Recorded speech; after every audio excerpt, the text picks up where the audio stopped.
है। लेकिन बड़ा दुर्भाग्य, मैं कांग्रेस के प्रवक्ता से भी पूछना चाहूंगा, अपने दिल से, अपने दिल पे हाथ रख के वो कहे, क्योंकि यहाँ हमें बीजेपी का एजेंट दलाल पता नहीं क्या क्या कहा जा रहा। बड़ा दुर्भाग्य है, जो हमारी बेटियां बहनें हमारे साथ है, उनको कह रहे हैं कि आप 500 रुपए में किराए पे लेके आए। तो ये प्रदेश के करोड़ों युवाओं का अपमान किया जा रहा है। बहुत दर्द होता है, बहुत दुख होता है। हम लखनऊ आने से पहले 44 दिन वहां बैठे रहे। हमने गुलाब के फूल दिए, मंत्रियों से निवेदन किया कि हम उत्तर प्रदेश जाएंगे। 20 दिन पहले बताया कि हम लखनऊ जाएंगे, प्रियंका गांधी जी के पास जाएंगे। हमने दशहरा हर त्योहार वहां बनाया, लेकिन हमारी सुनी नहीं गई। हमें मजबूरी में आना पड़ा। हम मांग कर रहे थे 23 फरवरी को जो समझौता हुआ था लिखित में, जिसमें नर्सिंग भर्ती 2013 भी है, जो वही ने जिनके सिर पर हाथ रख के दोनों मंत्रियों ने वादा किया था कि उनकी जल्द नियुक्ति दी जाएगी। वही पंचायत एलडीसी भर्ती भी है, वही स्कूल व्याख्याता भर्ती में 600 निवासी पद जोड़ने का मामला, जो मंत्री जी ने कहा था आपकी फोन की घंटी बजेगी, आज तक घंटी नहीं बजी, फोन की इंतजार कर रहे हैं वो। और वही जो नई रीट शिक्षक भर्ती में 50,000 पदों की संख्या बढ़ाने की मांग करें अभ्यर्थी 31,000 से बढ़ाकर, क्योंकि जललाल अभी पकड़ा नहीं गया, पेपर बहुत ज्यादा लीक हुआ था। वही विशेष शिक्षकों के 5,000 पद निकालने की अभ्यर्थी लगातार मांग करें। दिव्यांग बच्चे 3 लाख है प्रदेश में, और वही रीट 2018 की भर्ती पूरी करने की मांग करें। वह शिक्षक भर्ती 2012 हो, चाहे प्रयोगशाला सहायक भर्ती 2018 हो, चाहे पंचायत जेल हो। सरकार तो कह रही है, मुख्यमंत्री खुद कह रहे हैं कि हमने 3 साल के भीतर 97,000 भर्तियां 97 लोगों को नियुक्ति दी है, 97,000 लोगों को, यानी इतने लोगों को रोजगार दे दिया है और आने वाले वक्त में और देंगे। अधिकतर भर्तियां बीजेपी कार्यकाल की जो है वो पूरी हो पाई है। हाँ। लेकिन जो हमसे समझौता हुआ था लिखित में, वो समझौता क्यों नहीं हो पा रहा? क्यों मंत्री मुकर रहे हैं? क्यों हमें बिठवाया? हम 44 दिन से बैठे रहे, हम त्योहार बनाते थे, कहाँ गायब हो गए थे? आज हमें बीजेपी का एजेंट बता रहे, वो उनको शर्म नहीं इस समय कहते हुए कि हम बीजेपी के एजेंट है। उन्होंने समर्थन कैसे लिए थे? ये जब ये मुख्यमंत्री जी, राहुल गांधी जी, प्रियंका गांधी जी, तमाम मंत्री सब मिल रहे थे, क्या बीजेपी के एजेंटों से मिल रहे थे? ये किन से मिले थे? बीजेपी के दलालों से मिले थे। ठीक है, मैं जवाब लेता हूँ। ये मेरा नहीं, ये युवा उपेन जी, मैं जवाब लेता हूँ। प्रतिष्ठा यादव जी, जवाब दीजिए। अब तक तो सरकार से आश्वासन मिल रहे थे, मंत्री आकर बैठ रहे थे वहां पर, अब जैसे लखनऊ गए ये सब बीजेपी के एजेंट हो गए और न जाने क्या क्या कहा जा रहा है इसको। आप भी समझिए कि यूपी में जाने आप सेंटर में आते, दिल्ली आते, आप राजनीति कर रहे हैं। हाँ। बेरोजगार है, उनके साथ मजाक भावनाओं के साथ खेल रहे हैं। जिनके लोग चाह रहे हैं ये लोग इसको, आप ये देखें कि कितनी नौकरियां सरकार दी, और है 2012 और 18। प्रतिष्ठा जी, आपकी आवाज नहीं आ रही, मैं दोबारा ऑडियो क्लियर करवा के एक बार फिर से आपके पास आता हूं। एसपी मित्तल साहब, मैं आपके पास आता हूं, फिर मैं जाऊंगा भारतीय जनता पार्टी के पास। ये बताइए, ये बेरोजगार वहां पर बैठे हैं, अब तक राजस्थान के भीतर बैठे थे, सुनवाई तक नहीं हो रही थी। जैसे ही अपने मांगों को लेकर वो प्रियंका गांधी के पास गए, और प्रियंका के पास जाने का मतलब यही था, वो भाई यूपी के युवाओं की पैरवी कर रही थी, वहां की सरकार को घेर रही थी, नौकरियों को लेकर लगातार वो सवाल उठा रही थी। जब वही चीज राजस्थान में इंप्लीमेंट करने की बारी आती तो आंखें बंद हो जाती हैं सबकी।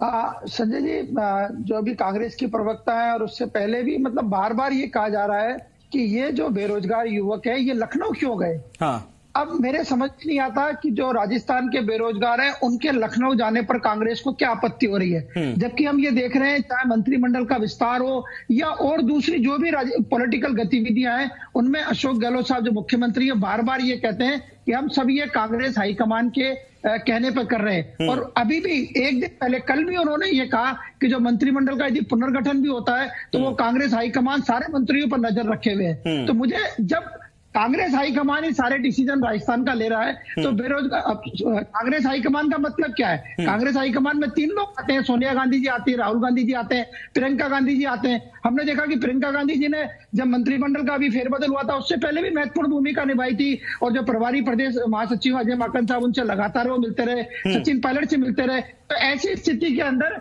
प्रियंका गांधी को कांग्रेस का हाईकमान मानते हुए यदि बेरोजगार युवक यदि वहां जा रहे हैं बात करने के लिए, तो मुझे लगता है इसमें कोई ऐतराज नहीं होना चाहिए। दूसरा एक महत्वपूर्ण बात मैं बताना चाहूंगा कि अभी 2 दिन पहले ही आरपीएससी का एक प्रोग्राम हुआ था राजस्थान लोक सेवा आयोग का।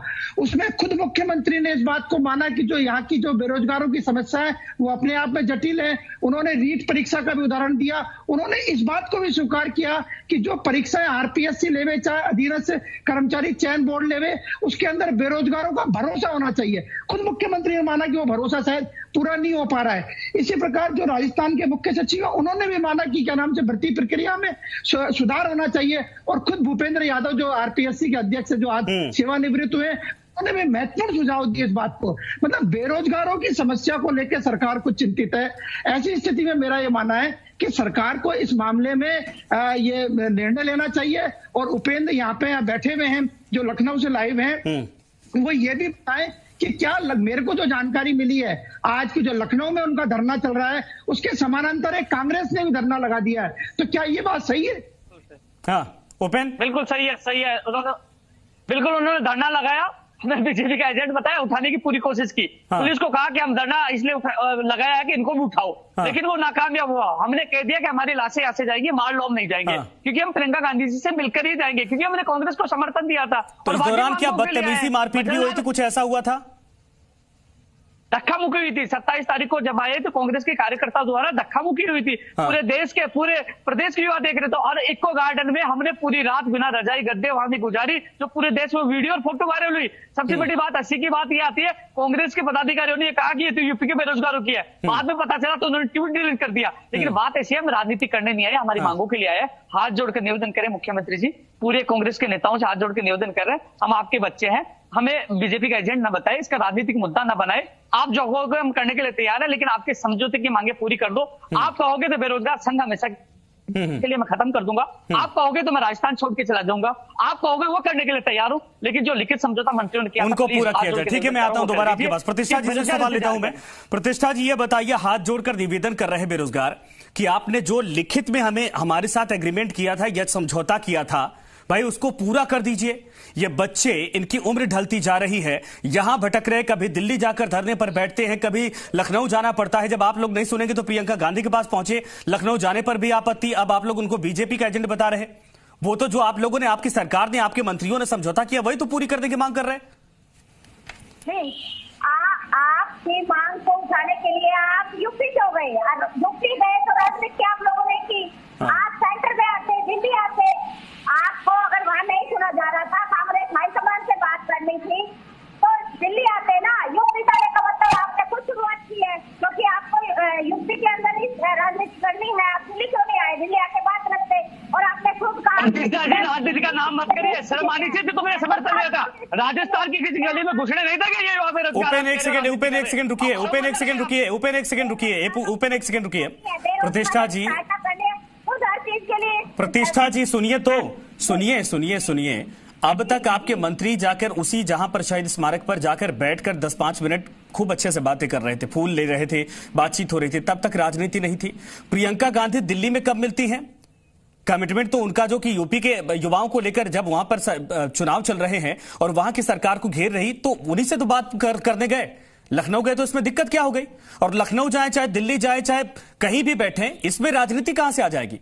वो तो अपनी मांगों को लेकर जा रहे हैं, वहां पर बीमार हो रहे, क्या कोई पूछ रहा है उनको? क्या बेरोजगार, हाँ, राजस्थान के बेरोजगार अगर उनकी आवाज नहीं सुन रही तो उनको दिल्ली ही आना चाहिए, अगर वो राजनीति नहीं कर रहे। तो ये किसका फेल्योर है कि आवाज नहीं सुनी जा रही 48 दिन बैठने के बाद भी? नेतागिरी करनी है, नेता बनना है तो फिर कहीं भी जाए। ये किसका फेल्योर है कि 48 दिन कोई धरना चल रहा है और सरकार नहीं सुन रही?